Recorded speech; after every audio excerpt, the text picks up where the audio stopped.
These times it is necessary for us to rather carefully evaluate the circumstances of the day and also to try to understand as thoroughly as we can the factors that contribute to the essential progress of mankind. The great journey of man is a long one. Its beginnings we know very little about. And in the narrow band covered by history, we observe the struggle of the human being through various emergencies which he has created largely for himself,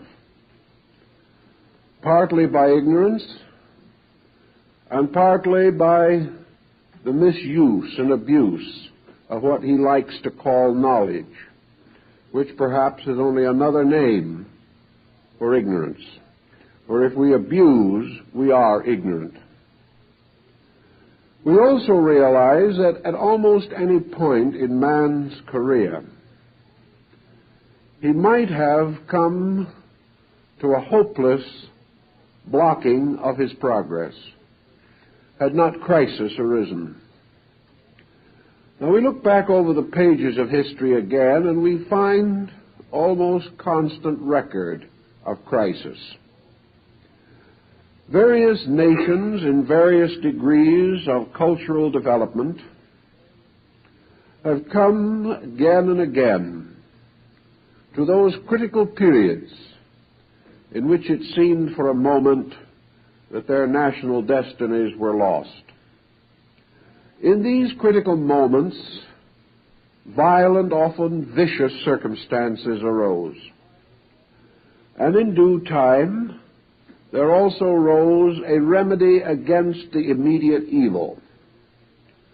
The individual found some strange providence that seemed to guide him out of emergency and into a new line of endeavor, a little closer to reality. And after a while he wandered again. Again, nature moved against him, determined that he should not be permitted to escape from the boundaries of survival and to place himself in a situation beyond recall. We observe this, and we are aware that these critical periods are seldom pleasant. But there is some consolation in the fact that most of them have been well-deserved, and that out of them, humanity as a stream of life has emerged, chastened, but strengthened. We are in such a situation today, and perhaps we are a little more worried than we ever were before, because the gradual tendency in the last several centuries has been toward world involvement in crisis. Up to a comparatively recent time, critical situations were more or less isolated. One group, one structure might come into emergency, but the rest of the world went along. Now, however, the emergency is one emergency. One critical situation threatens us, and out of it must come the only solution, as we well realize, and have realized for years, namely world solution. The rapid increase in communication, transportation, the wide-flung diffusion of knowledge have altogether brought this world into a very close pattern. And it is no longer possible for one part to be involved in a struggle for existence, and the other parts remain tranquil observers of the situation.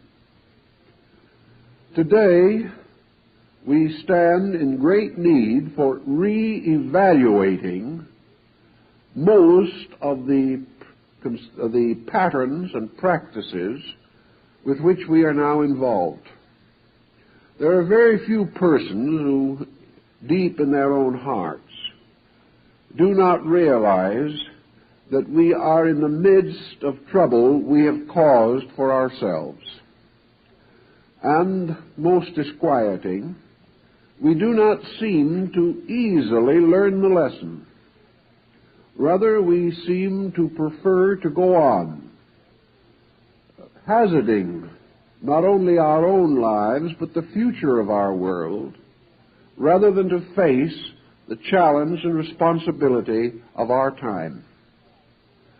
It therefore becomes no longer a problem of the individual depending upon leadership for the preservation of his society. More and more we realize the inadequacy of leadership. Leadership, to be completely successful, must be absolute. The leader must have despotic power. He may be a benevolent despot, but unless he has the authority, he cannot rule, and he cannot govern any longer without the sanction of the governed. This sanction is no longer available to leadership. And in our generation, the hyper-development of individualism is resulting in the collapse of the theory of leadership. We become more and more critical of leaders, and as the problems extend themselves into greater areas, we become convinced that leaders are unable to solve these problems, that the leader has not yet appeared who has the understanding and wisdom to lead the whole world to security. And even if he did arise, there is very little probability that the whole world could agree upon his virtue or his policy. We are therefore checkmated in the traditional way in which we used to live. We are no longer able to blame the leader. We still try to. But at the same time, we begin to recognize that authority is becoming more and more limited. What authority we have had has been largely abused. But at the same time, the constant limitation of authority means that we can no longer depend upon strong minds to lead weak minds. We discover that the strong minds are not strong enough really to lead, and the weak minds are not weak enough to follow. And we have a sort of impasse. And out of this impasse comes a tremendous amount of individualism, also resentment, pressure, and, as we observe it in private life, frustration. Actually, nature is trying to tell us something. It is trying to point out to us that authority is like parental guidance. Children growing up in a well-managed home accept parental leadership up to a certain time in life. Then the child must become an individual. If it fails to do so, it disgraces itself and also adds a tremendous burden to the responsibility of parenthood. The parent is not supposed to continue to administer the life of an adult. We are in the same situation. Mankind, in one way or another, is growing up. And as the child grows, it resents more and more parental authority. Yet unless this child is also equipped to accept the responsibilities of maturity, it may well have a disastrous career. This is the situation collectively which we are approaching very rapidly.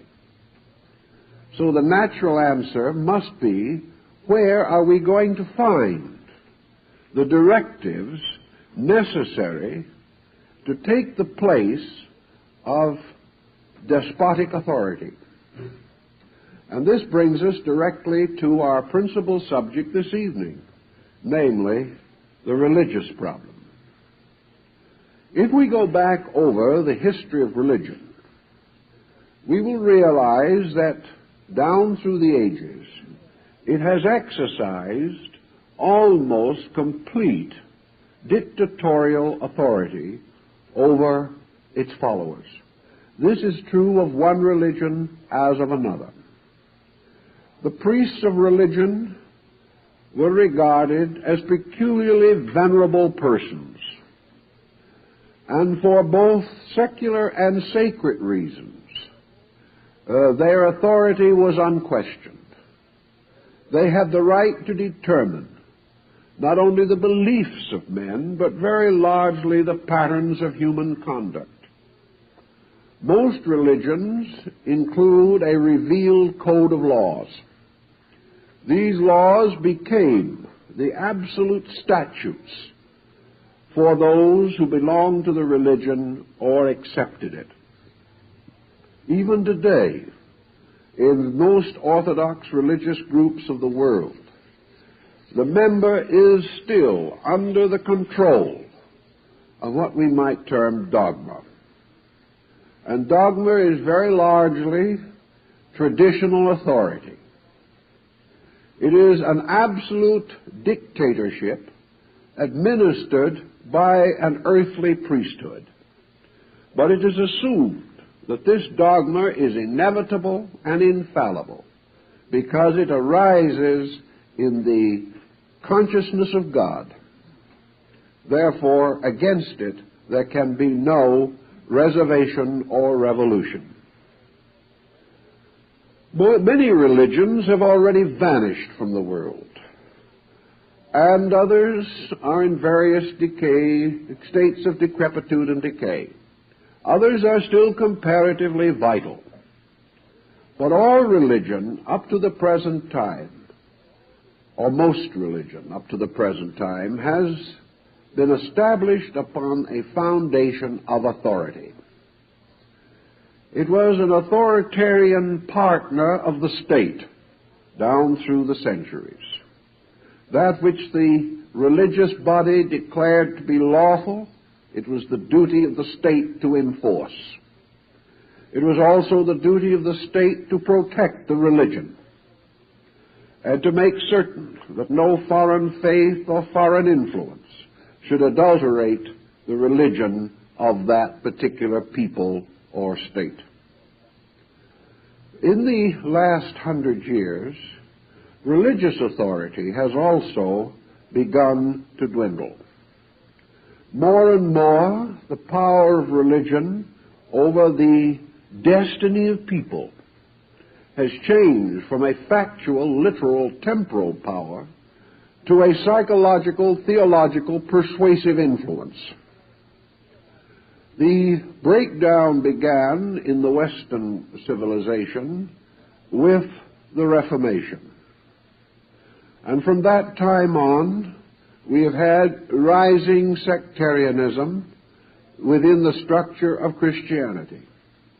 Other religions which have influenced Western thinking have also felt numerous reforms. Until today, a large part of religion, especially its dogmatic part, is held to be legislative. Groups can get together and say, we will no longer accept this. They will then form a creed upon their own objection. And upon this, they will create a new reformed system. Thus, the ancient authority of the priest as the peculiar messenger of the Most High, as one anointed, as one set aside and apart, receiving to himself the apostolic succession. This type of attitude is dwindling. And while it is still held in some areas, its authority even in these areas is substantially weakening. and where religion is reactionary and refuses to accept the challenge of rising human individuality, the strength of the religion is undermined by an allegiance from members who do not actually conform. Thus we have a breakdown within the structure in which we still have the follower, but he is following only in part, and is following only according to his own mental, spiritual, or emotional reservations. Now it is obvious that with this situation, religion is also essentially and structurally weakened. It no longer has the power of leadership. It can no longer loose and unloose. It can no longer declare the way of states. It cannot control legislation. It cannot control education. It cannot control industry. It therefore has a moderate or nominal influence. And even where the sect is still extreme, its influence is less extreme, because it cannot hold the full allegiance of its followers or members to these extreme positions. Out of all of this has come a point of view which has gradually led many people to feel that religion is, in a measure at least, private business. That religion is no longer of the power of a faith to dictate the destiny of its millions or hundreds of millions of followers. Today, faith is more or less a moral influence, a guide, a source of certain psychological strength, something that we are better with than without, but it is not a dynamic. So where we lose the power of the state to dictate the laws of men, and the power of religion to direct and control and even chastise the souls of men, we lose another bracket of leadership, and we find the individual drifting further and further toward a complete humanism. But man, by nature, has to admire something. He has to have a strong belief in something. And in the 19th century came the beginning of a new structure of belief. And this structure of belief was a certain scientific legislative biology. Out of this problem came, through such leaders as Darwin and Huxley, the beginning of our concept that man's final ruler was natural law. That if you wish to call this natural law God, well and good. If, however, you wish to consider this law merely an automatic process existing in space, this was also well and good.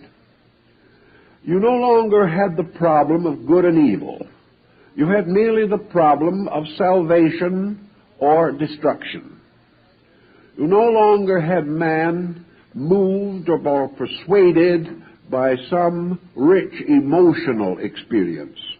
You had him led by a certain type of common sense, an intellectual leadership, by which he was presumed to recognize that only by certain types of conduct could he preserve his civilization.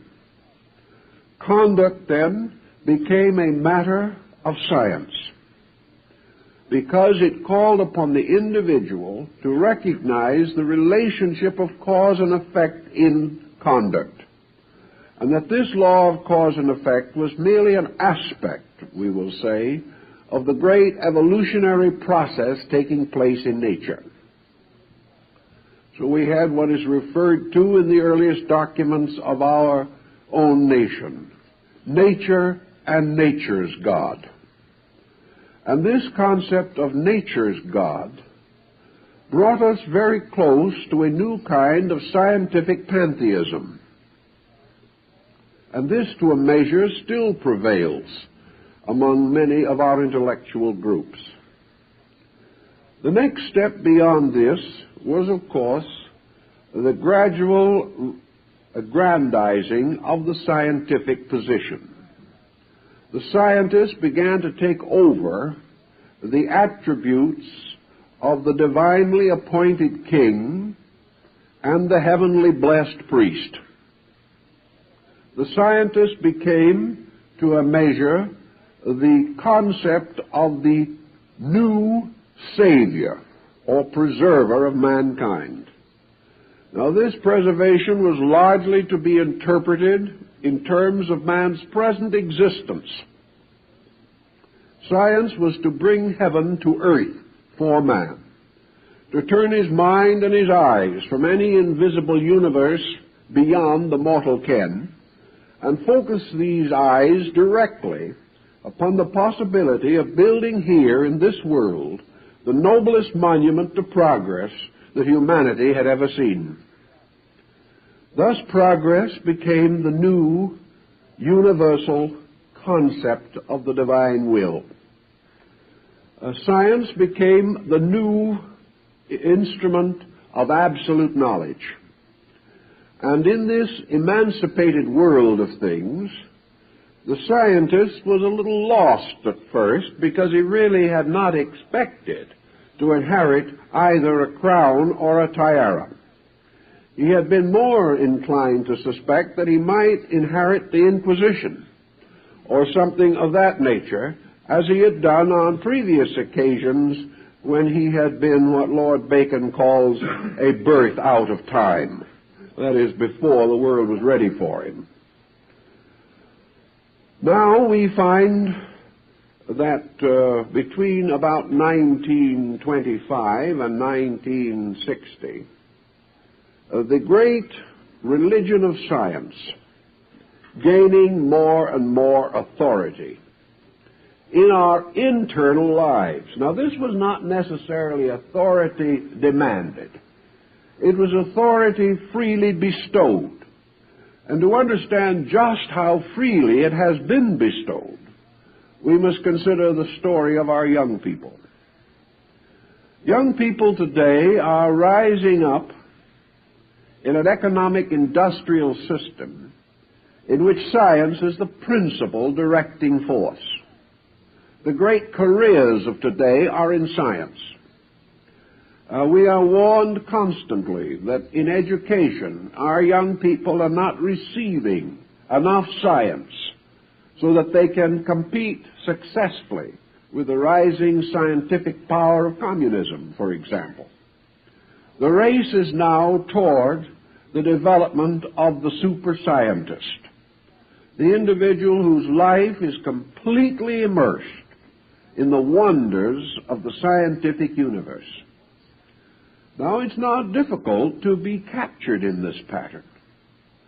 We only have to observe the extraordinary advancements in many fields of specialization to realize how easily even a reasonably well-integrated human being could become enraptured, could develop a strong emotional sense, could have loyalty and patriotism and devotion and dedication to this thing which we call science. It seemed as though it was going to answer all the questions.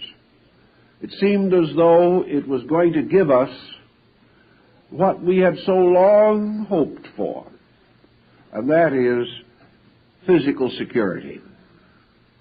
At the same time, it enabled us to free our minds from certain unfavorable aspects of previous leadership. We could begin to say to ourselves that we are not only free from the despotism of hereditary princes, we are also now free from the dogmatic despotism of theology. We no longer find ourselves limited and restrained intellectually There is no longer a penalty upon thinking. The individual not only considered himself as addicted to a new and wonderful world, but in many, many ways he compared this new world with the old and found the new world better. This was especially easy, of course, with younger generations who had no memory, actually, of the better things of older times and could only read the atrocities recorded in history. Now, in the midst of this wonderful reintegration around the new concept of value, the scientific world has fallen apart. This was bad. When we say it has fallen apart, we don't mean that it is at the end of its career, or that it can no longer contribute any good to mankind, but as a great image of man's hope, as the mysterious figure of the great God of the future. Science has lost stature very rapidly. And today we are confronted with the extremely obvious situation that science is now one of the principal dangers to security and to the survival of our way of life. The good that science can do, we applaud. The mistakes it makes, we begin to see. And the moment we begin to see mistakes, it is like finding feet of clay on our God. This tremendous devotion, this complete and soul rapture with which young people have turned to science. This is breaking down because science is actually failing these young people in the problem of their own survival. It is giving them a career, but not a life. It is giving them a job, but not a purpose. It is giving them a certain amount of comfort, but they are compensated or penalized by being in the midst of the worst insecurity the world has ever known. Now, this leaves us in a rather dilapidated situation. One kind of God after another has failed us. It isn't really has never been a God that failed us. It was our concept of that which was important that failed us. We gave far too much power and authority to the Roman Caesars, and Rome paid for this by the loss of the Roman Empire. We gave very much too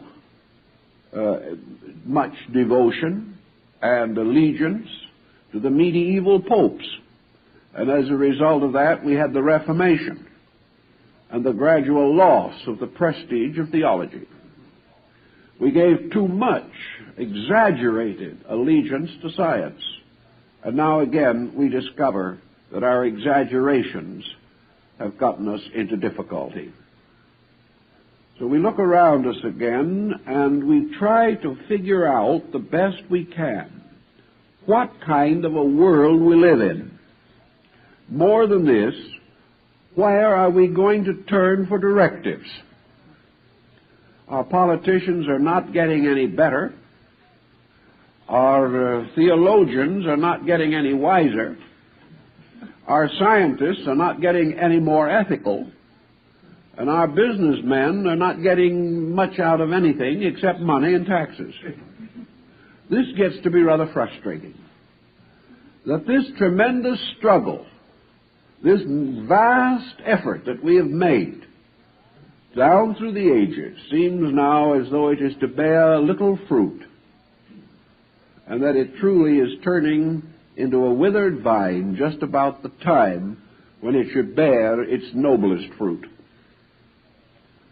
The individual has other ways to look, of course, and one way we have had a tendency to look in recent years has been to look over the fence and see how some other people lived.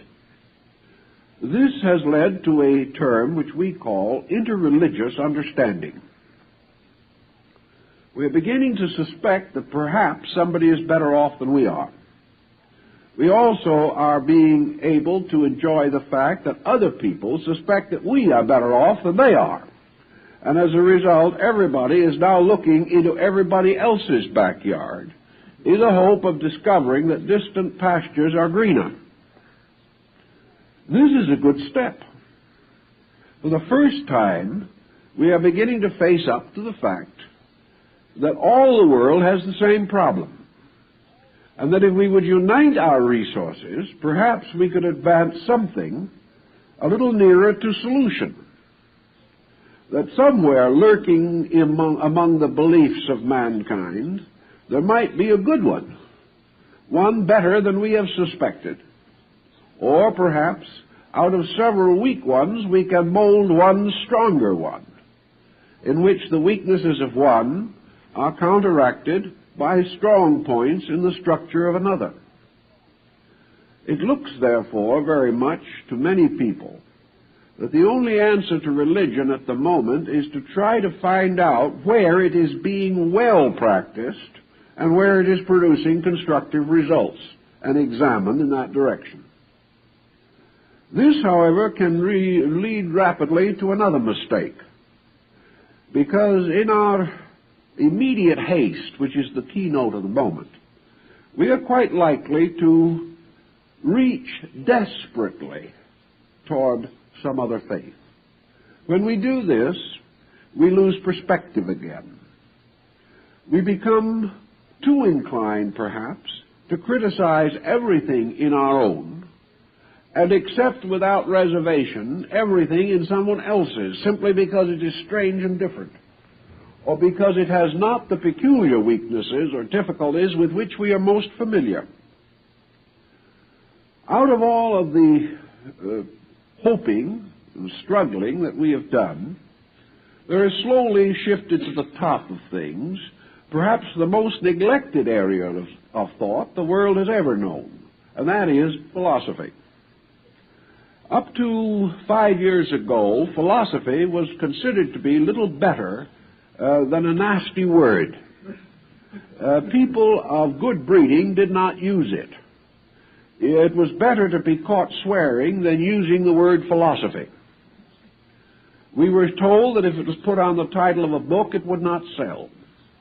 We were told that if it was mentioned in mixed company, it would result in a deadly silence. We were also warned that it suggested mental hardship, that philosophy suggested thinking, and never in history has thinking been generally popular, and in this generation less popular than ever before. This is why we're in the problem. Either thinking must become more popular, or we will be in a worse problem. So, in looking around among other nations, we discovered something that was rather strange to our own religious experience, namely that in many parts of the world, religion is a philosophy rather than a faith. This does not necessarily mean that other religions were lacking in faith, but that a good many religious beliefs were actually founded upon thinking. And contrary to our rather Western way of doing it, thinking was not a detriment to orthodoxy. In the Western world, when you started to think, your religious friends began to shake their heads. You were in trouble. And also, if you asked too many questions, you would ruin almost any system of theology.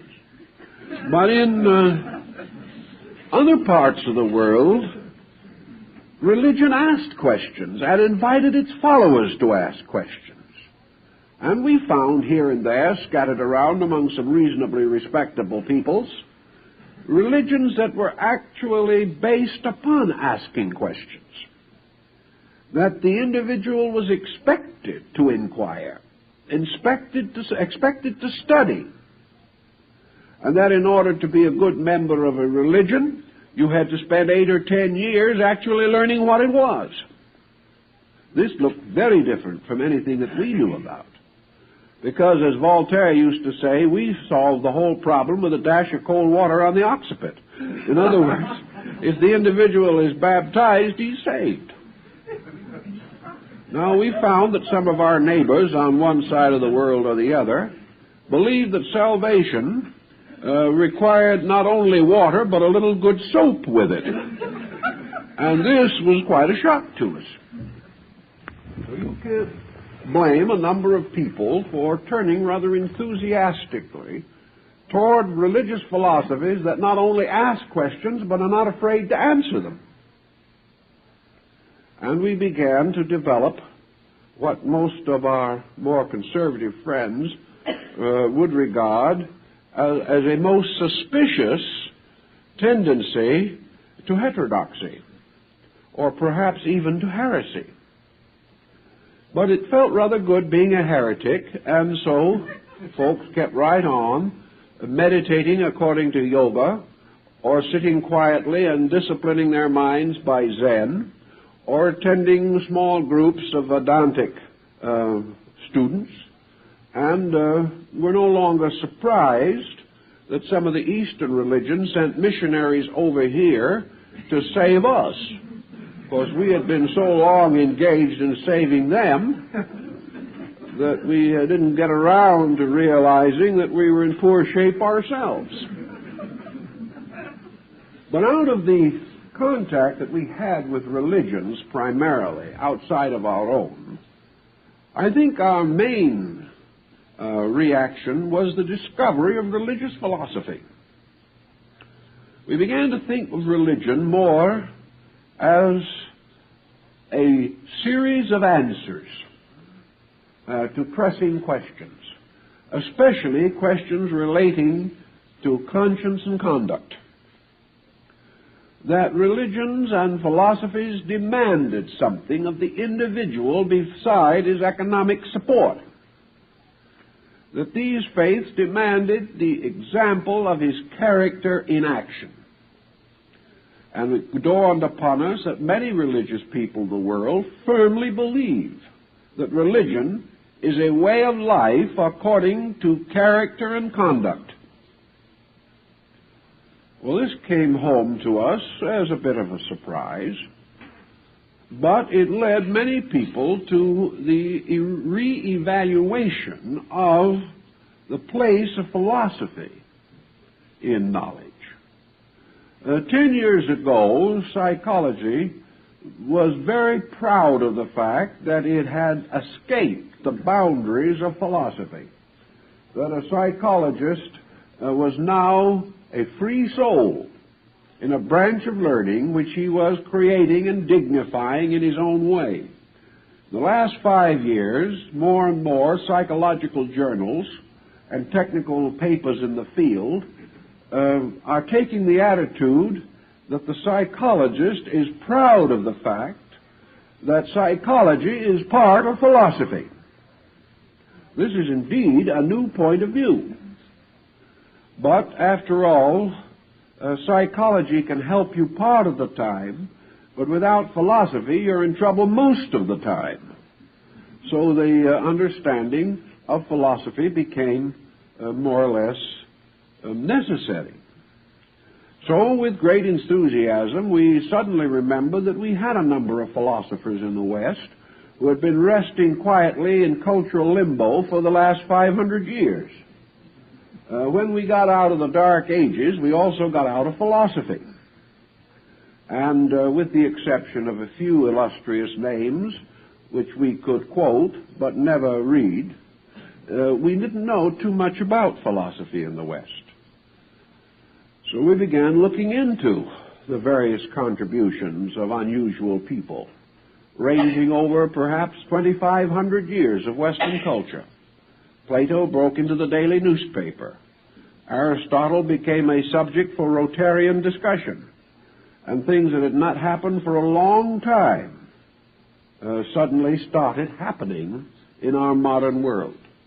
But here we were in a real trouble. Perhaps in a worse trouble we'd ever been in along the way at all. Because now we had probably 500 philosophers to choose from. Most of them did not agree with each other. Many of them were in open conflict with each other. And most of these different schools had only a few surviving representatives, and these in turn were rather, shall we say, abstract personalities wandering around college campuses in a daze. We didn't have very much in the form of an integrated pattern of what philosophy means. We had come to the conclusion that it was merely a basis for intellectual argument, that it was a sharpening of the mind and the wits, but that it had nothing to do with the way you lived. And for years, philosophy was studied but never applied to the daily problem of the individual. It was refreshing, therefore, to find that some of the earlier philosophers, especially, did make definite applications. And men belonging to such schools as the Platonic and the Neoplatonic and the Neo-Pythagorean were persons who lived what they believed. And this was what we were beginning to suspect was necessary. But philosophy did not offer us very much of an immediate hope or help. It was something we would have to come to sometime, but the time was really not yet. The emergency was such that we could not solve it completely by philosophical means. That is, the average person did not have the instruments necessary to do this. So nature and nature's God, to quote again the Declaration of Independence, seemingly was precipitating us into a dilemma. We had come almost to the end of a series of mistaken policies. And the end that we were reaching was the end of personal impoverishment of character. We are still rather seriously worried about the ethical decline, which is now being noticed by even those with the greatest degree of scientific astigmatism. They still now begin to see that there is real trouble. No one at the moment seems to know what to do about it. But I think the answer that finally will have to come is that the real purpose behind the emergency is to gradually shift the responsibility for personal growth upon the person where it belongs. I doubt very much if we will ever again pass through great periods of religious dictatorship. I don't think we will have the type of religious experience we have had in the past. I don't believe the spiritual good of mankind will be trusted to individuals who must become the leaders and guides of the rest. We will undoubtedly continue to produce great religious people. There's no question about that. But these people will be respected but not worshipped. The time has come when the entire problem of man's spiritual life must be solved by the person. Now, he has available to him most of the instruments of solution. He has in the world today, with its rapidly increasing contact, an opportunity never before possible to avail himself of the best available knowledge, and also the opportunity to orient his point of view in the largest area of knowledge that man has ever possessed. 100 years ago, comparative religion simply meant comparing several Protestant Christian sects. Today, comparative religion means, and really means, the study of the 8 or 10 religions of the world, which may be properly examined by any thoughtful person, and no legislation can prevent it. We have, therefore, as never previously available, all of the general information necessary to orient ourselves in our own religious life. You all remember dear old Dr. Eliot's 5-foot bookshelf. Dr. Eliot was convinced that by taking his 5-foot bookshelf and were studying from it for a half an hour a day, you could, in from 3 to 5 years, attain an almost universal education. You would be equipped for almost any ordinary problem that confronts an educated person. Now, this was not a particularly heavy program, when we realize that most of us waste more time than that every day. But it is true that what we need to know in order to clarify our own mind is available to us if we want to use it.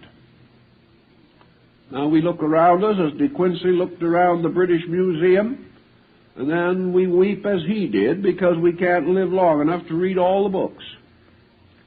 This is not necessary. We are now in possession of major works, selective works, which we can read. And most of what we need to know is available to us during the years of our mature life. And from what we are able to learn, we can arrive at very strong inner reactions, which we can direct in almost any way that seems best to our own understanding. So out of all of this long path of things, and the confusion and the chaos and the crises that have gone before, we stand for the first time, perhaps, in the actual presence of the possibility of a religious life based not upon dogma or birth or conversion, but based upon the fact that the human being is by nature religious, and that therefore he has a spiritual potential within himself by which he can live a proper life under the leadership of a consciousness aware of the basic needs of the human personality. So we now have the problem of putting together a personal religious life. And all that has gone before has led in this direction. But like lazy children, we did not want to learn in order that we could ultimately labor. We wanted to learn in order that we might, in the end, come only to leisure. This is not nature's way, and nature will never support us in this procedure. So we now stand on the threshold of a universe of experience and of consciousness which we have to live in. Each moment we are stepping into tomorrow. And each one of us will have to face some tomorrows, some more, some less, but we will all have to face them.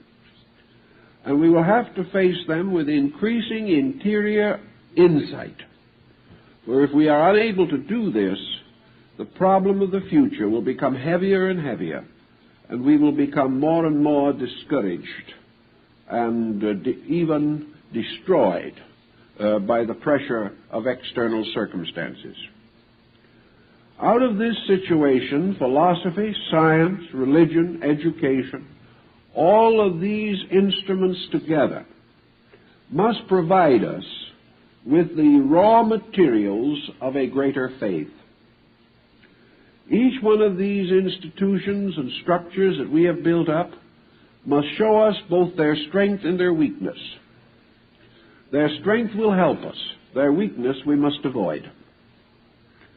If they have gone to excess, we must seek for moderation. If they have ignored vast areas of essential knowledge, we must cultivate these areas in ourselves. It is our duty to live a balanced life and make balanced use of the unbalanced forces that surround us. If we do not do this, we cannot build our own spiritual conviction. The most dynamic group, probably, working in the world today is one of the smallest, and that is the atheist. The atheist is not a new production. We like to think of him as peculiar to our own century, but this is not true. There were atheists in ancient India, and there were atheists in Greece. There were a great many atheists in Rome. And I'm afraid there have been a great many atheists in religion, although they didn't actually come out and proclaim themselves as such. Today, atheism is now linked with a political point of view. And it has gradually gained a small but intense following. Atheism has the same peculiar type of tactic which has distinguished communism for a long time. The communist may be a comparative minority, but he is a dynamic minority. He is a minority that relentlessly and continually presses its own purpose. Our intellectual atheist is in approximately the same type of mind. And we know that most of the personalities in communism are self-proclaimed atheists.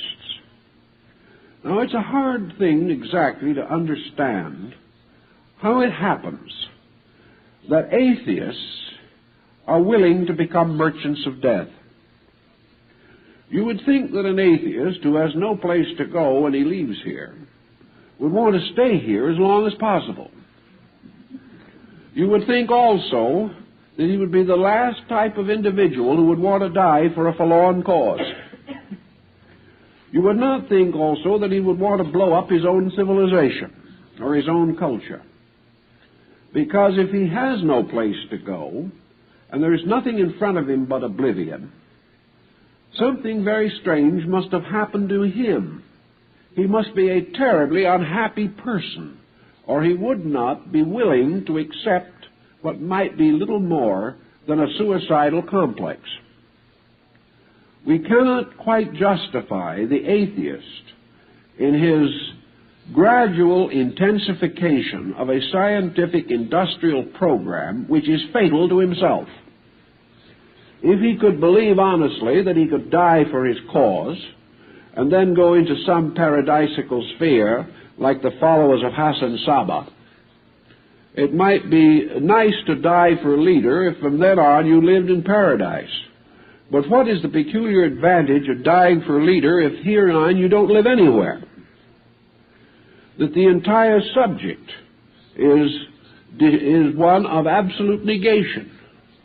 What particular value is there in anything winning anything if, as it says in Hamlet, the rest is silence?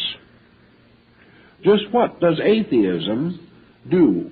It not only cuts off man's hope of a future existence, but by its present policies cuts short his present existence and threatens the total annihilation of his way of life. Just where is the gain? Where is the objective? Where is the purpose? We may say that it is social progress, but atheistic science is threatening the survival of social progress. So very little remains. Your atheistic minority, therefore, represents a completely defeated group of some kind, a group which has accepted internal defeat, that has lost sight of all real motives or all real purposes, and is deficient in all positive convictions. Agnosticism we can understand. It can well be the belief of an honest doubter. But atheism is not agnosticism, nor is it an honest doubt. It is a forthright unbelief, a complete disbelieving.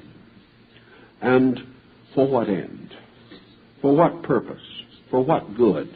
For what conceivable result that can have any significance to man, nature, or the universe? This is an imponderable. But we notice, little by little, how this situation is encroaching, just as certain communistic concepts continue to encroach and infiltrate. For instance, in a paper not long ago, I noticed an article that represented an expression about the future of labor in this country. It was apparently a completely harmless statement. to the effect that in a very short time, man would be able to reduce his problem of labor so that he could work for 9 days and then rest for 5, thus creating a new concept of leisure. But in mysterious way, the concept of the Sabbath was lost right there, and no one even noticed it. There was no longer going to be any Sunday, as there is no longer any Sunday behind the Iron Curtain. Well, a Sunday is not so important, but it is a symbol of something. It is a symbol of another encroachment upon an ancient pattern of belief, a gradual weaning of the mind away, little by little, from every religious anchorage. Now, there can well be, even among communistic people, a sad story of what religion did to them, of the difficulties they faced, and the hardships they went through because of the cruelty of both church and state. But this does not justify the destruction of a basic idea merely because that idea has been perverted. We are still not in any condition to live without some conviction beyond the belief in our own superlative genius. With this type of believing, we are heading into I won't say limbo, because limbo was a comparatively painless place. We are going to head into something infinitely more uncomfortable. So we come to the final situation, that all of this conspiracy and much more that we can't possibly summarize in the time that we have is bringing everything back as a responsibility to the person.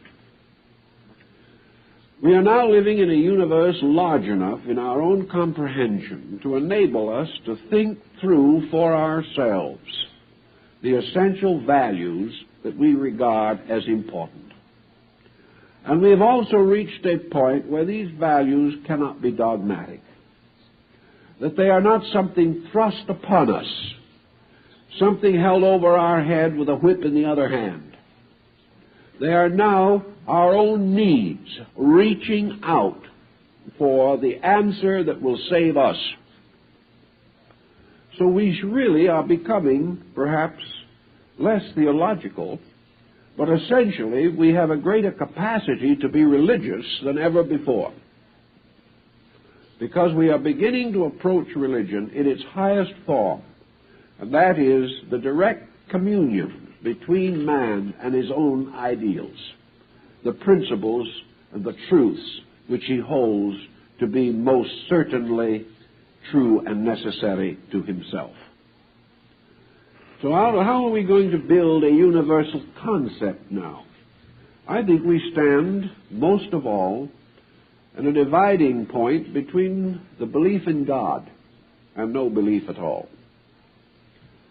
Science has very largely tried to destroy the God concept in the universe, but it has not succeeded in doing so. For principally and factually, the more we discover about the universe, the greater our original question becomes. Given us many answers to great questions. Actually, science has enlarged the great question for which we have no answer. This suddenly means to us that whereas a couple of thousand years ago the universe was so small that a couple of Caesars and Charlemagne could well nigh have built it, the universe today is infinitely greater. There was a time when it was honestly believed that a mortal man could rule the universe. Today we know this isn't so. Today we have come to know as never before the magnitude of this universe. If this is an accident, the accident becomes more fantastic every moment. If this is a machine, the machine transcends any concept of machine that we have ever known or ever thought of. If this is merely a continuance of blind force, Blind force has developed extrasensory perceptions because there is no evidence of blindness in the great forces that move existence. Out of the entire pageantry of increasing knowledge, the great question of where did it start just gets bigger. Instead of having answers, we merely push back the horizon of our comparative knowing. But as Buddha said, as veil upon veil we lift, we find veil upon veil behind. The universe suddenly emerges as a splendor of laws and processes, of forces and forms, of agencies and energies, utterly beyond the comprehension of man 100 years ago. But these discoveries do not make an atheist, nor do they really give much comfort or consolation to an honest agnostic. They simply confront us with the continuing need for an answer that actually answers the problems as they are, and the answer is not forthcoming. We get more and more questions, and occasionally a little discovery is handed out to us on a platter to cause us to no longer question. But actually, there are more questions at this moment than ever before in the history of man. We have, therefore, to come in the end to one of two conclusions. And the second one isn't much good. The first conclusion is, as Sir James Jeans finally realized, that there is only one answer, namely, that there is a conscious principle at the source of life. That this universe is not an accident. That the whole concept of accident is simply a human stupidity. That even in the careers of people, what we call an accident is not what it seems to be.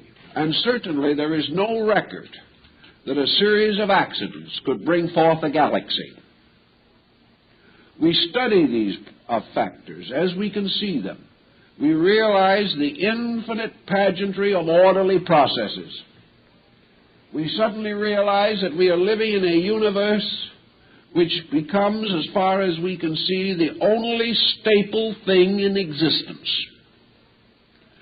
We've come into the presence of wonder after miracle, and we are expected to view this tremendous fact without responding to the instinctive and inevitable power within ourselves, which would of itself bring us to our knees. No longer to our knees in servile acceptance, but to our knees in simple, natural humility. Bring us to the realization that we do exist within a pattern, within a plan, which is worthy of our understanding and which quietly but inevitably requires our obedience. Now, this does not throw us into a mass of superstitions. We do not have to become concerned about an elderly gentleman with a long gray beard who tosses the sun off in front and the moon behind. We are no longer required to assume that the earth was slipped under man at some remote time when he started to fall so that he wouldn't keep on falling. These things we do not need. But we do need to realize that this vastness which we can perceive, apart at least, and this infinite order which we can behold, apart at least, inevitably requires, as the ancient Chaldean said, the existence of a principle of principles, a power over powers, a tremendous purposeness unfolding itself eternally through this multitude of ever-evolving worlds. This we have to face. And this, perhaps, is the beginning of our new religion. This is the beginning of a series of simple moral conclusions, built firmly upon everything that we know. See, one of our earlier mistakes was to try to make religion strong by weakening every other form of knowledge, to try to preserve religious dogma, if necessary, by the sacrifice of fact. This we have learned to be a mistake. We now know that the unfoldment of religion must be an unfoldment in harmony with fact, that we cannot afford to believe anything that is contrary to the operations of laws which we can actually experience. There may be much more than we can experience, but we have no right to assume that that which we do experience is not a lawful part of that which is still unknown. So our philosophy and our religion must be kept sufficiently open so that into it can be built all new knowledge without interfering with honorable belief. Thus our beliefs must be as broad and deep in the beginning as possible. And there can be no dogma, there can be no prejudice which can prevent us from accepting that which is known to be true. If therefore faith builds in harmony with the known fact of things, this faith will not run into the difficulties that we have previously encountered. We can therefore continue to glorify the cause of all things, and the source of all things, and to recognize that new knowledge is merely a further revelation of universal glory, that there can be no conflict, that when we discover that there is something smaller than these minute atoms with which we are now concerned, this does not overthrow theology. It simply gives us another new and deeper understanding or insight into the mystery of universal religion. So we can, to a measure at least, benefit by some of our Buddhist brethren who at an early time decided that there would be no conflict between religion and science. And therefore there has never been a scientific discovery that conflicts with Buddhism, because Buddhism simply won't be conflicted with. It has no dogma. Buddha, by his own psychological and almost scientific mind, realized the danger of dogma, and realized the fact that finally man must experience that all true knowledge is good, and that the individual who has the greatest understanding of facts has the greatest capacity for religion. If this gets to be rather fashionable in the West, it may help us out of one of our problems. It will certainly end squabbling over things which are not important, and will allow us to face the universe in the search of God, rather than to lock ourselves in a mass of small problems. When we were a small people, living in small towns, in small countries, where our knowledge was seldom extended beyond the ABCs and our only text was the Bible, where man worked from dawn to dark to merely provide himself for the necessities of life. We lived in a small world. We thought small thoughts, and we could argue and wrangle over small matters. But this has changed. We now live in a large world which demands large thoughts. And large thoughts and little thoughts cannot live in the same mind. If the little thoughts dominate, we're a bigot. If the big thoughts dominate, we move victoriously toward true religious insight. Now, if we get to the point, then, where we can begin to recognize the principle of deity as universal consciousness. We do not know what universal consciousness means. We do not know what human consciousness is. But we know that there is a mysterious something of aliveness in us, by which we are self-aware, by which also we plan destiny, by which we love and fear, hope and think, by which all our various attitudes and opinions are motivated and vitalized, and by which we can say we are a person. This mass of energy within ourselves, a luminous kind of self-knowing energy, we like to think of as consciousness. We also like to assume that consciousness directs action, that if man did not have a life within himself, he couldn't move. If the universe did not have a life within itself, it couldn't move. Corpses do not continue their normal living functions, and a lifeless universe will not. We also know from our researches that planets and suns and worlds are born and die. Therefore, life and death as we know it exist in space. Consequently, there is consciousness, which can depart from suns and moons and planets in the same way that it can depart from human beings. Therefore, there has to be a principle of life. Otherwise, this principle of life could not be either nearer nor further, nor could it be present nor depart. And in this tremendous recognition, we begin to see the magnitude of a proper God realization.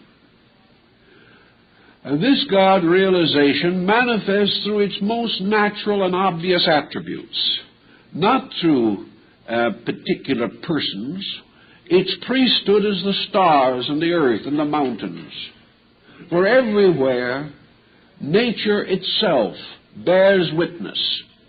It is nature vested in the robes of glory. It is nature, the high priest of the divine mysteries.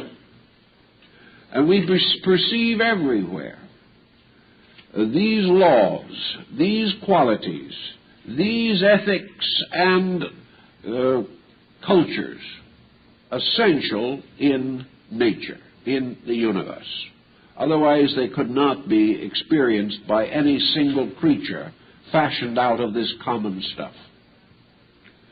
Thus, we have the basis for morality, for ethics, for culture, for belief, for vision, for hope, and for faith. Because we live in a universe in which all of these can be justified by facts. The great fact being the sovereignty of the total within which we exist. Now, if we wish to assume this, it is only one very simple step to Plato's next concept. Namely, that this consciousness, being the total and sole director of all that exists, is in a strange way the only and complete despot. Here is the only actual authority. There is no authority other than the authority of cosmic consciousness itself. Now, cosmic consciousness, from what we are able to learn, is no respecter of persons. It does not compromise its own principles to please any set of rules set up by man. Cosmic consciousness does that which cosmic consciousness, experiencing within itself, knows to be true and inevitable. Therefore, cosmic consciousness becomes its own only critic, its only censor. Nothing can govern it but itself.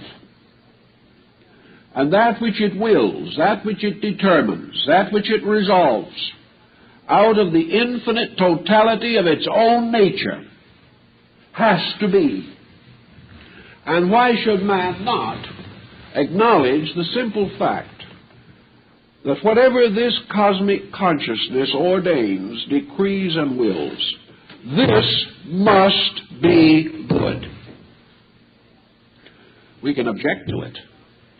But in a strange way, our objections are not even overruled. Nobody is aware of them but ourselves.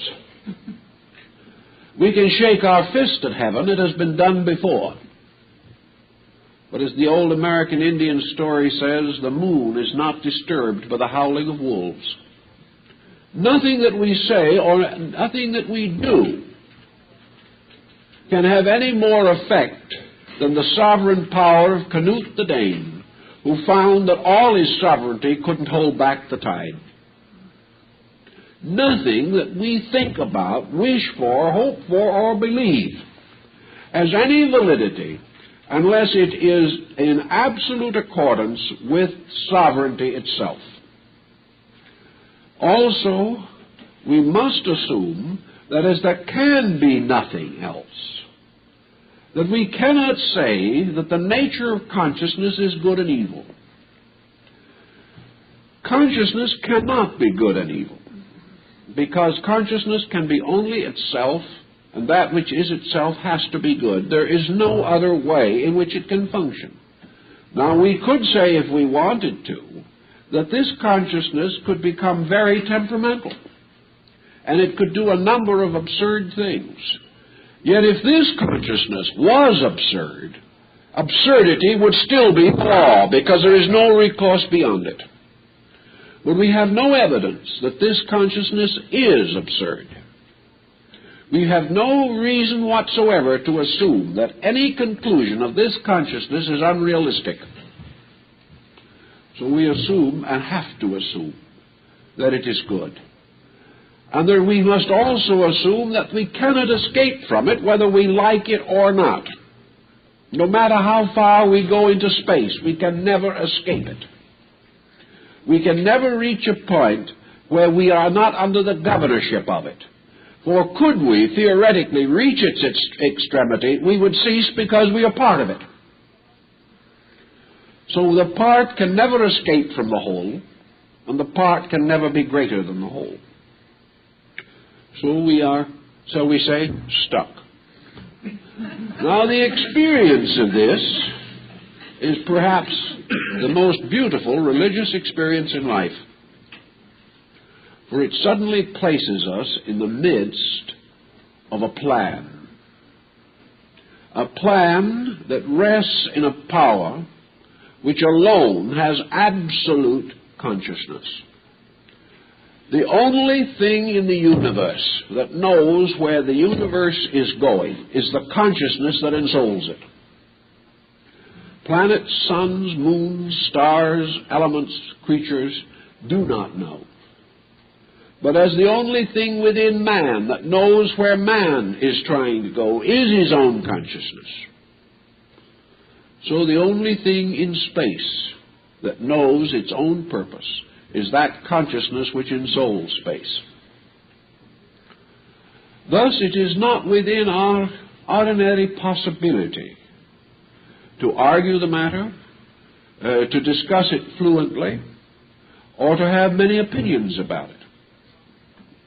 As the Eastern philosopher realizes, in the presence of this great fact, all that we have is the personal right of complete acceptance.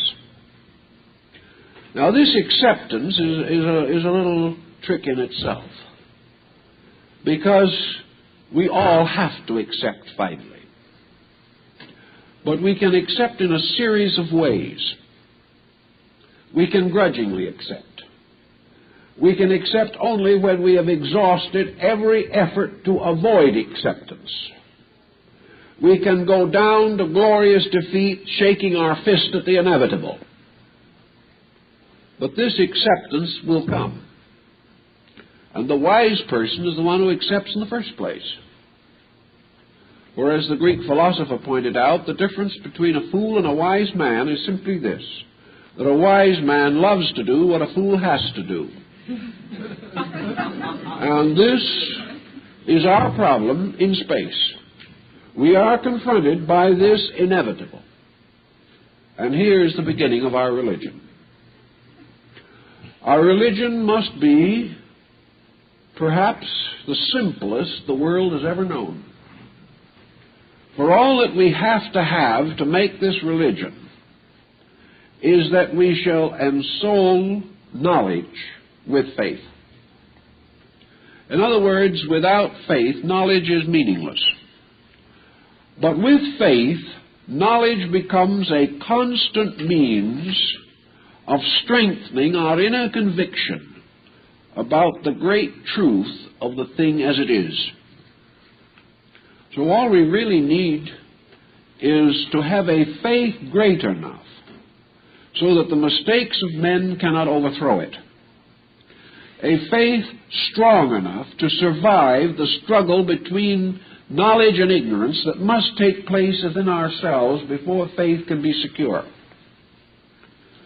Faith, actually, is merely this acceptance, but a beautiful acceptance, an acceptance with rejoicing.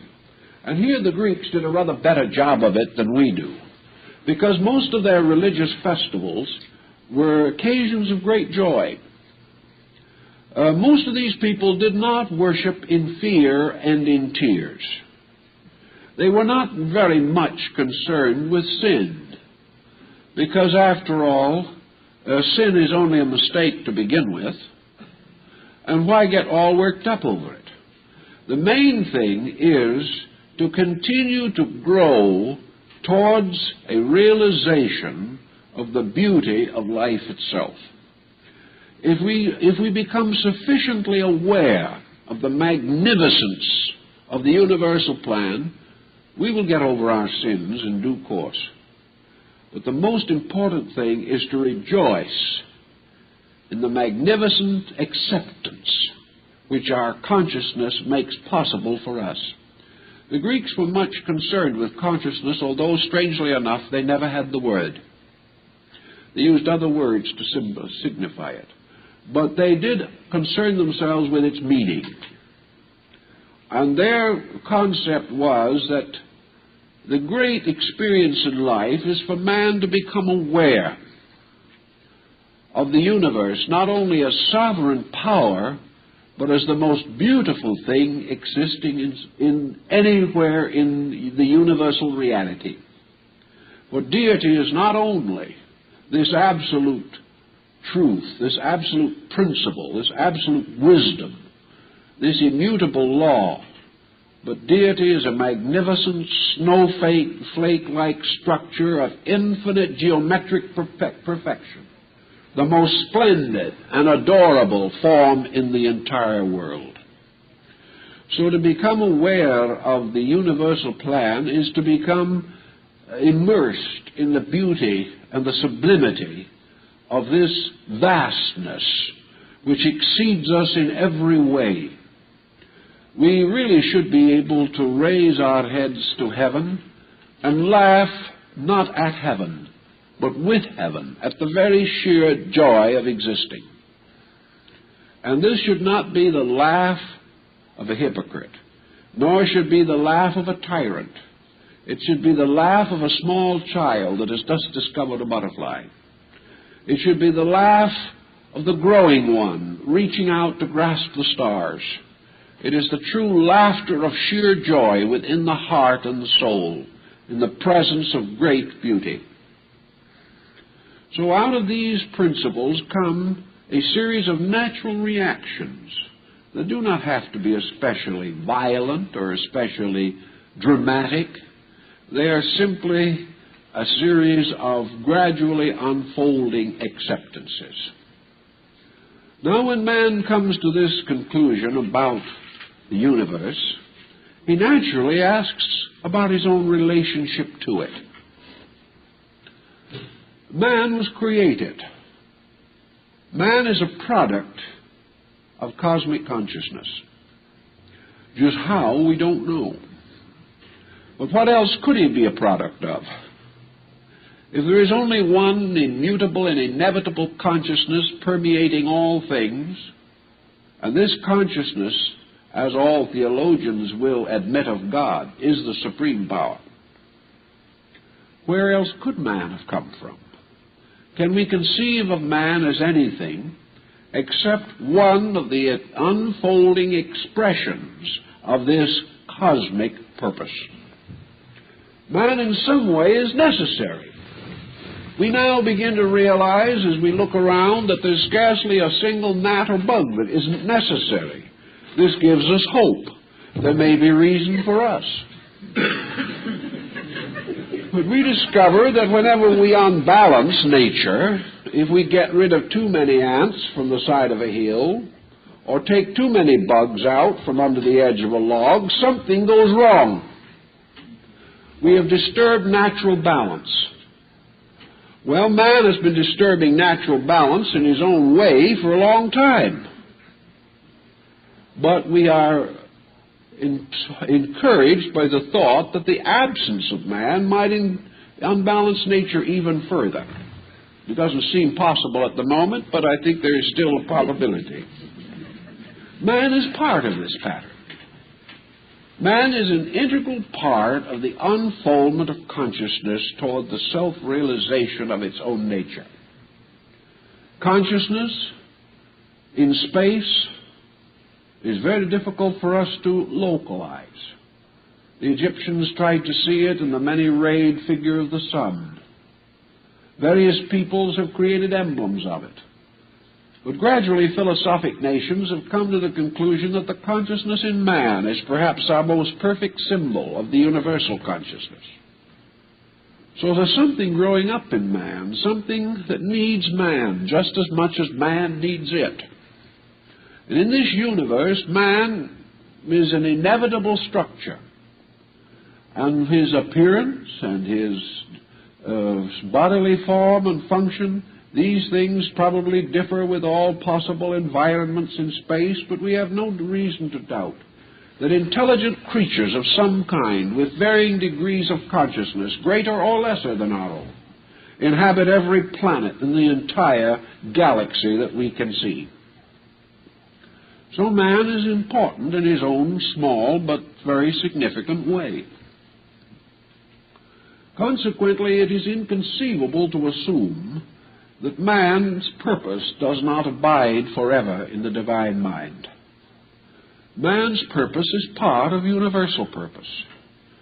Man is not merely a passing experiment to be tried and thrown away. Man has endured a long time and suffered much. He has worked and labored to build by degrees what small conscious understanding he has attained. Perhaps he has been working, according to conservative anthropologists, for 1 million years.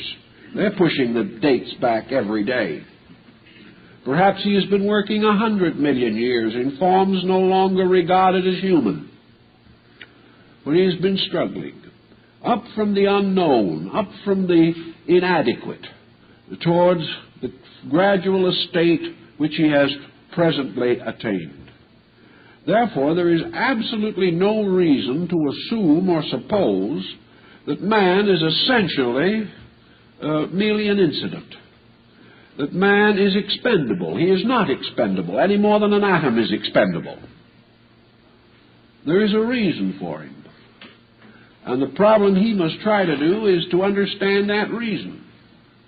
And if he can't understand the reason because he doesn't have as yet sufficient insight, then he has to accept that reason and consider it quite reasonable that a universe in which everything is well regulated did not create him by accident.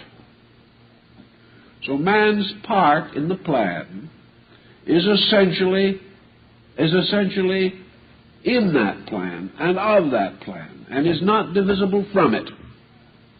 So man becomes quietly, modestly important.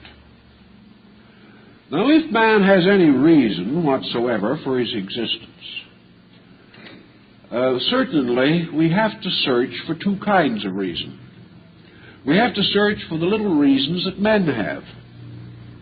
And as we add those all together and examine them, we find out they don't add up to much. The reasons that we most commonly give for our own survival or our own existence are not of any great importance. There is really nothing that man has accomplished in industry that can't be at least archetypally associated with an ant. We are not really more successful in most of our enterprises than the members of lesser kingdoms with greater limitation of faculty and power. So that man's real purpose has to have something to do with this fact that man is the only creature that we know of that can plan his own destiny consciously. That man is the only creature that knows and remembers that he was born and knows that he will die. These peculiar forms of knowledge separate him from every other creature. Therefore, they have something to do with the significance of his place in space. So, considering the fact that we are living in a vast universe of life and not in a universal graveyard, there is no reason to assume, by common sense or by any other reason, that man individually has no purpose, because man's consciousness is individual. The idea that man has a collective purpose, such as to leave more apartment houses to his children than he inherited when he was born, doesn't mean anything, because nature isn't concerned with these things. But the facts also indicate that collective salvation, or the idea that man is merely to be saved through his progeny, doesn't really mean anything, because the only part of man that is his own conscious nature is his own. The growing child is not the inheritor of the parent's consciousness, because the parent is still alive and has it. The consciousness of the child belongs to itself. The consciousness of the parent belongs to itself. And it is this consciousness which is its universal part. Consequently, it is part of the inevitable purpose of life that if it individualizes consciousness as it has in man, it is not going to save that consciousness by causing it to cease to be individual and become part of a collective lump. This is not the purpose that nature intended. The only point in which consciousness as a factor ceases to have individual significance is when that consciousness is ultimately reunited with the infinite consciousness itself. Certainly death is no answer to any of these questions. And man is forced to conclude that if the universal consciousness knows what it is doing, man has to be immortal. There is just no other answer. Because otherwise, the universe is creating something only to destroy it. And in destroying it, to destroy all the attainment that this thing has achieved down through thousands of years of growth. This is not thinkable in a well-ordered universe, any more than it would be thinkable that we would allow our children to suffer until they're 21 years old and then shoot them. This does not make sense in our lives nor in the universe. We are compelled to assume that immortality is inevitable. Now, we are not sure just what we mean by immortality. Perhaps by immortality we mean the survival of our own consciousness in universal consciousness. Perhaps we are forced to admit with Aristotle that this is not absolute. Perhaps we can say that this solar system, this cosmic system to which we belong, has a duration of only a certain number of billions of years. And then that the consciousness in this will also go to sleep in some vaster mystery. That we don't object to immediately.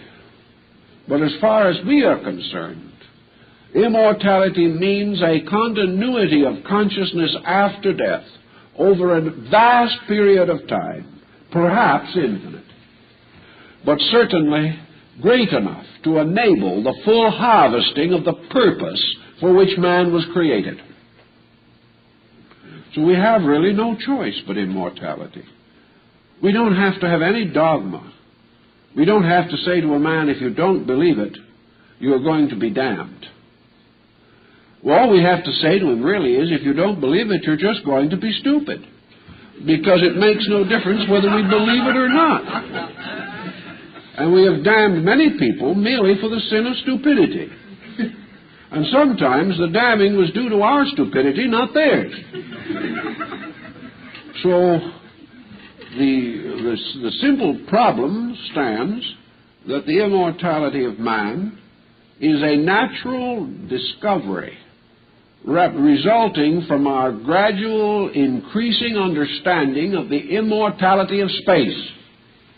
We have suddenly come into a bigger world. Therefore, we have to adjust to it. And the only way we can adjust to it, really, is to realize that we are a part of something bigger than we thought existed. This should not be completely unpleasant, because it really is an indication of a basic value more than we have ever suspected. Now, in this situation, we come again, of course, to the great question that confronts everyone. Namely, what about the emergencies by which it seems that all of the progress of man is destroyed, that we might be reduced again to savagery, that we might be forced to hide in holes in the ground, to escape the common inhumanity of man. We might have to build a world all over again, or we might be suddenly cast out of this world more suddenly and unexpectedly than we would prefer. What does all this mean in terms of universal justice?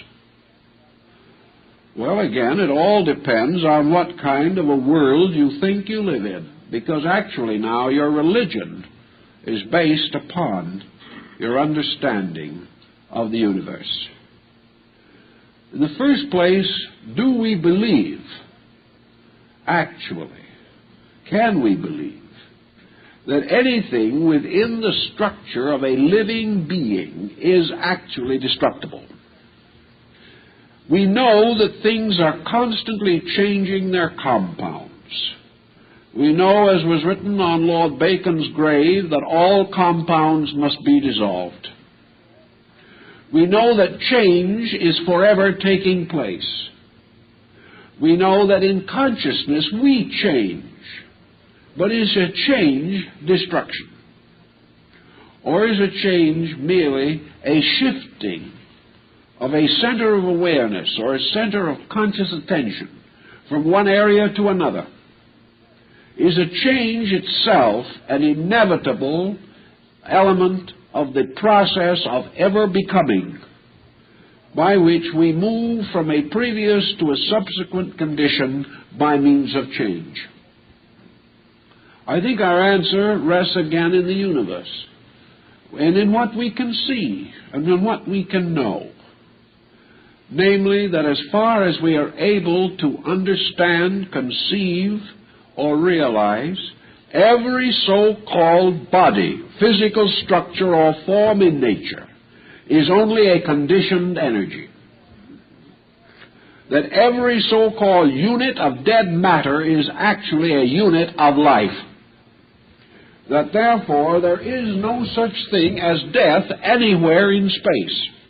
And what we call disintegration is merely an appearance in which a different type of life activity is released. Everywhere we turn in space, there can be only life, and all matter is merely a manifestation, an expression, a form, a condition of life itself. Therefore, if everything is life, then death, as we think of it, as extinction, is not conceivable. Now, is it all further conceivable that consciousness, which is that part of our nature, which is the nearest to the divine nature that we can conceive, that if every element of matter is immortal, which it is, that consciousness of all this compound is the only thing that can die, because our final concern is consciousness itself. If body can be dissolved but not destroyed, if forms break down into eternal living units, which are themselves indestructible, have we any reason to assume that consciousness is destructible? Or have we any reason to assume that as all bodies exist for the purpose of consciousness, that consciousness is less than body? If consciousness is our symbol of God, then we realize that all forms, all bodies, all mutable shapes and structures in nature become instruments for consciousness, that consciousness abides in them and departs from them. The bodies themselves cannot actually cease, but their compounds can be dissolved.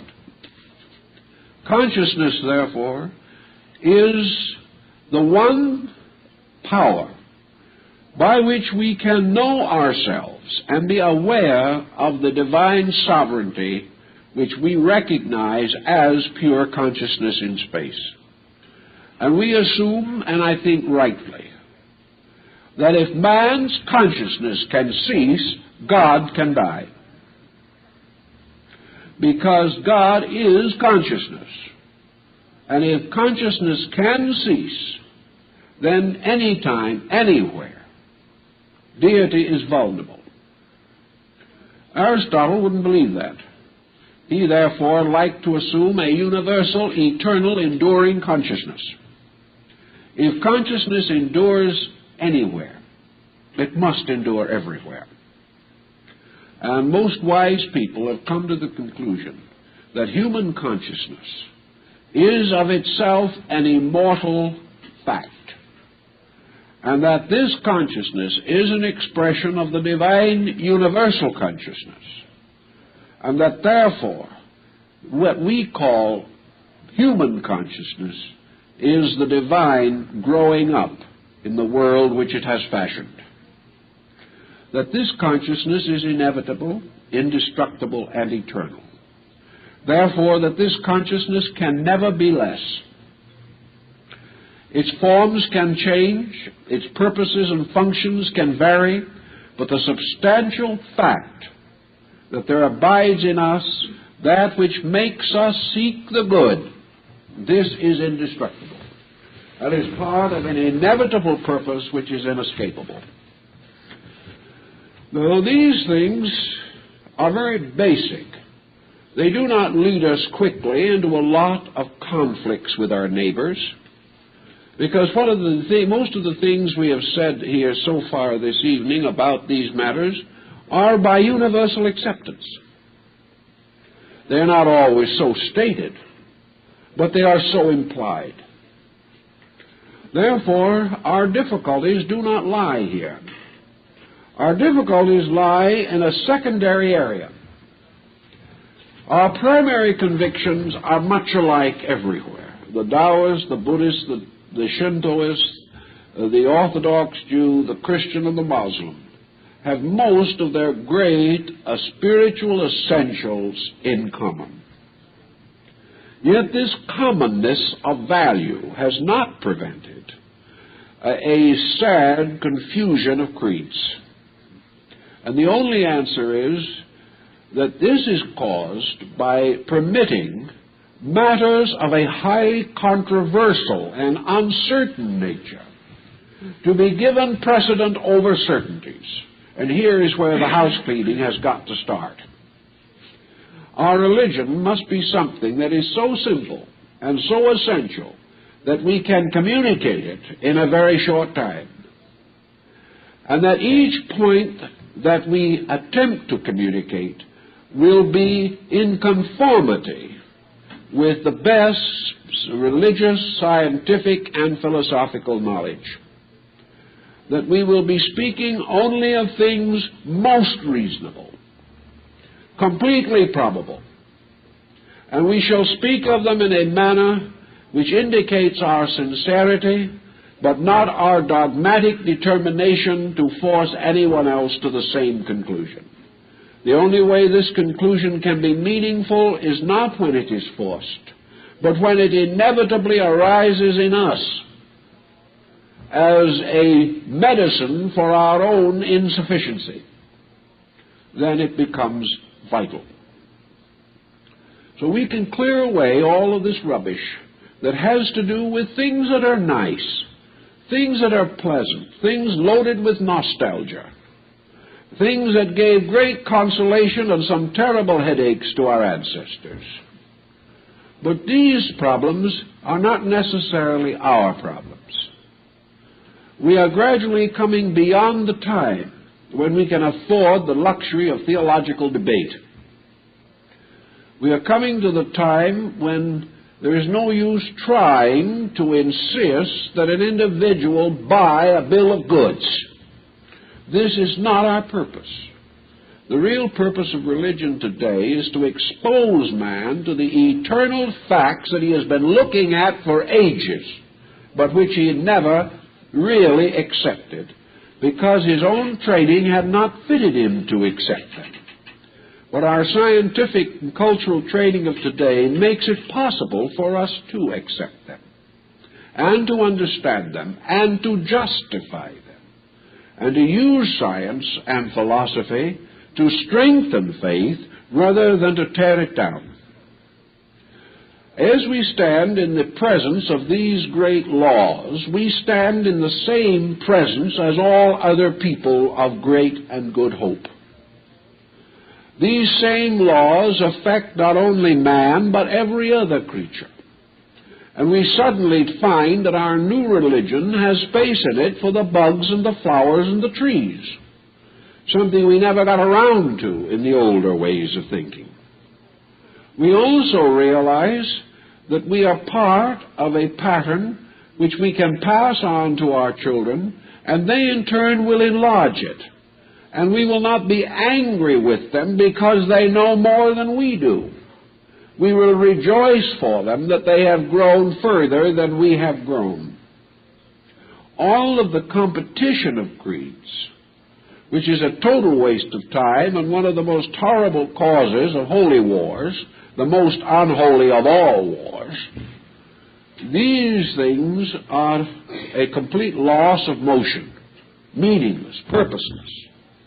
Our great need today is to find the vast unities of life, and on these unities to build strongly the simple proposition that this vast body which we know has a soul, and that this soul, in this power, this consciousness, is what we have called God.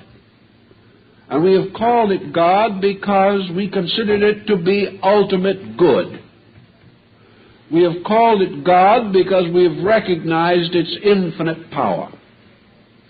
But now we must call it God because we begin to understand its infinite methods, and have discovered that in all these methods, the sovereignty of a conscious divine power is everywhere present and clearly indicated, and that every doubt that we raise in our own minds results ultimately in a new evidence to remove that doubt. Consequently, we can build our own religion. We can build a religion that is large enough to include the faiths of all men. We do not need to disturb these people. We do not need to make religious trouble for them. But because of the motion of our world, we are gradually dividing into two groups of human beings: those who are trying to grow and those who are trying desperately to cling to something old, which they love and venerate, which is their right, but which may bring upon them a certain suffering because it is not adequate to their present need. Therefore, these people are sick, they are miserable, and they are frightened. Their only solution in nature is to achieve the end they were intended to achieve, that fear shall be the spur which will lead them to a further unfoldment of consciousness. For the only answer to fear is consciousness unfolding faith. If we sense this, we realize that underneath all the doubts and fears and anxieties that we may have, there is this vast movement of life which cannot fail, can never be less than itself, is untouched by the political speculations of anybody, is not primarily concerned with whether capital, labor, or management dominates a situation. A pattern which does not recognize east, west, north, or south. It recognizes only one thing, namely that it is growing up through the vast order of creation which it has fashioned, and that all things that live are the instruments of its own purpose, and that what we call our consciousness is our power to be aware because of the universal power in ourselves, the universal power in all other things. If we simply take this, we then know beyond any question of doubt that our shadows in space will not be less, that all these things that come and go are merely conditions in the ultimate purpose, and that ultimate purpose is the victory of consciousness over every existing or conceivable lack of itself, or the victory for man in a more immediate sense, the victory of his own consciousness over the darkness of his own ignorance. And to give him the power to do this, one of the old Rosicrucian writers said, the sovereign power in majesty has given man 3 sacred books, by means of which he might discover the mystery of himself. One of these books is the universe. The second is his own body, with its functions and powers. And the third is the sacred scripture of his people. And these 3, if worked together, form the same blending of religion, philosophy, and science, and give us the foundation for a simple natural faith, a faith which is sustained by progress, never offended by progress. For if true progress offends us, our faith is wrong. We must be prepared to meet more knowledge than we have ever known before. And we must meet it with a greater capacity to transform knowledge into consciousness, in order that this growth of consciousness may always bring us peace, a peace arising from our realization of the essential goodness of the plan and the power behind the plan. Well, our time is up, so I think that's all for this evening.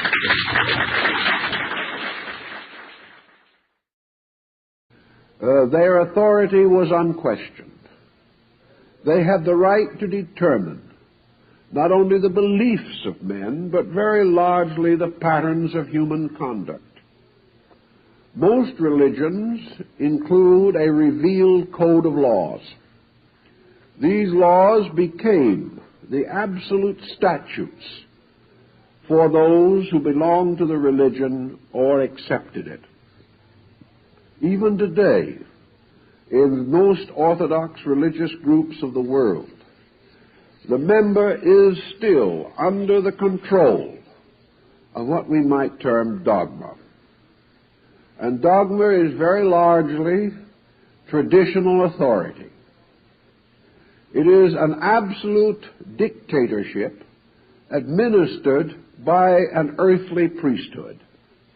But it is assumed that this dogma is inevitable and infallible because it arises in the consciousness of God. Therefore, against it, there can be no reservation or revolution. Many religions have already vanished from the world, and others are in various states of decrepitude and decay. Others are still comparatively vital. But all religion up to the present time, or most religion up to the present time, has been established upon a foundation of authority. It was an authoritarian partner of the state down through the centuries. That which the religious body declared to be lawful, it was the duty of the state to enforce. It was also the duty of the state to protect the religion and to make certain that no foreign faith or foreign influence should adulterate the religion of that particular people or state. In the last 100 years, religious authority has also begun to dwindle. More and more, the power of religion over the destiny of people has changed from a factual, literal, temporal power to a psychological, theological, persuasive influence. These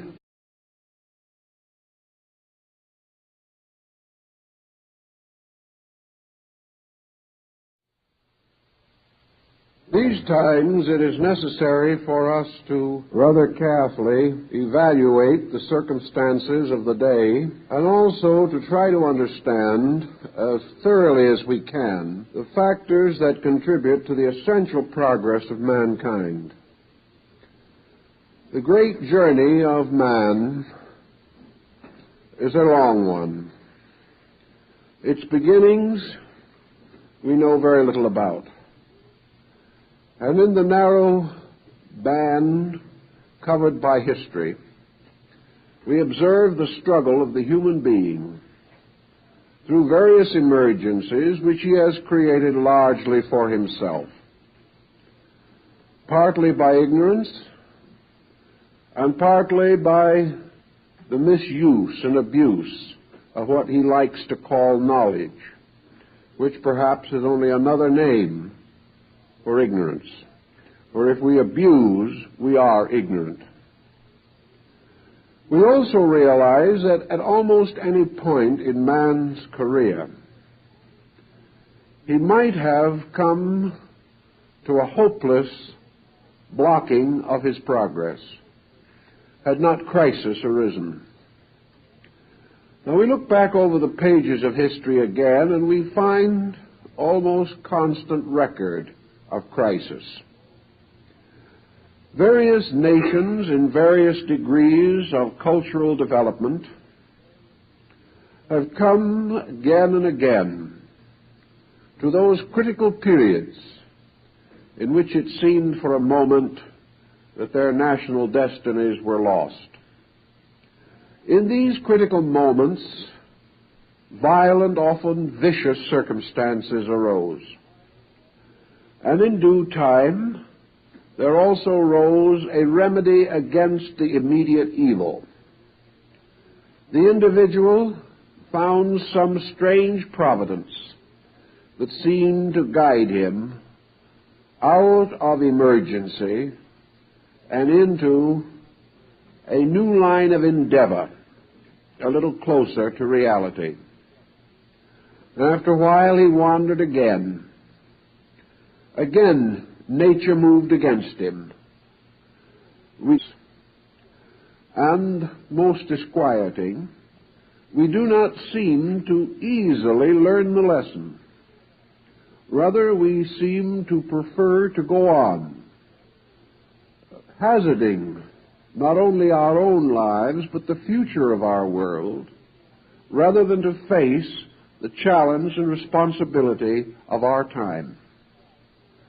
It therefore becomes no longer a problem of the individual depending upon leadership for the preservation of his society.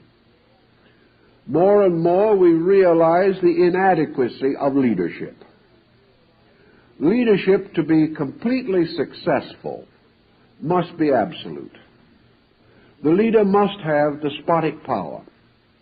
He may be a benevolent despot, but unless he has the authority, he cannot rule.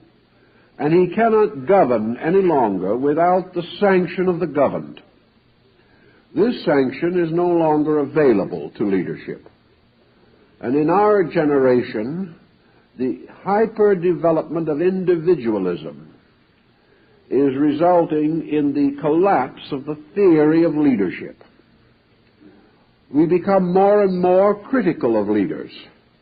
And as the problems extend themselves into greater areas, we become convinced that leaders are unable to solve these problems, that the leader has not yet appeared who has the understanding and wisdom to lead the whole world to security.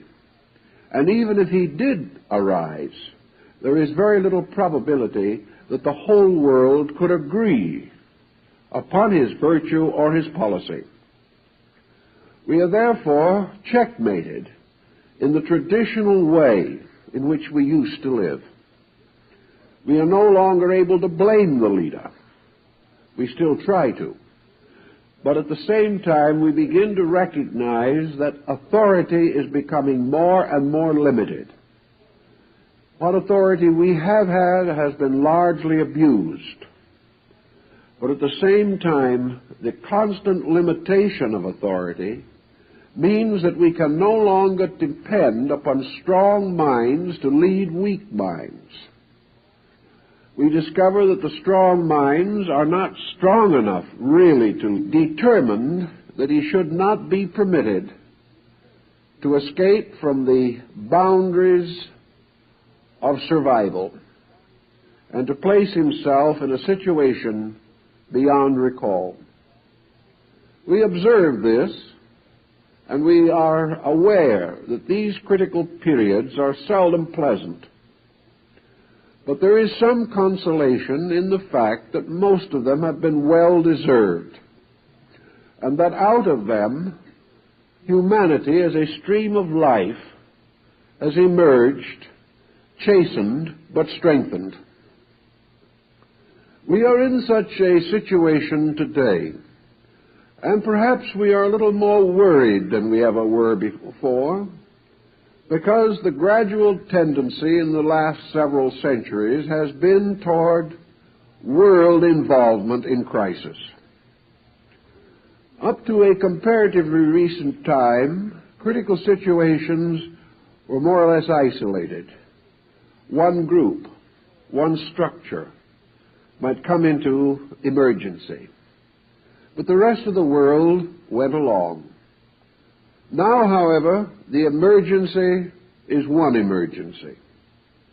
One critical situation threatens us, and out of it must come the only solution, as we well realize, and have realized for years, namely world solution.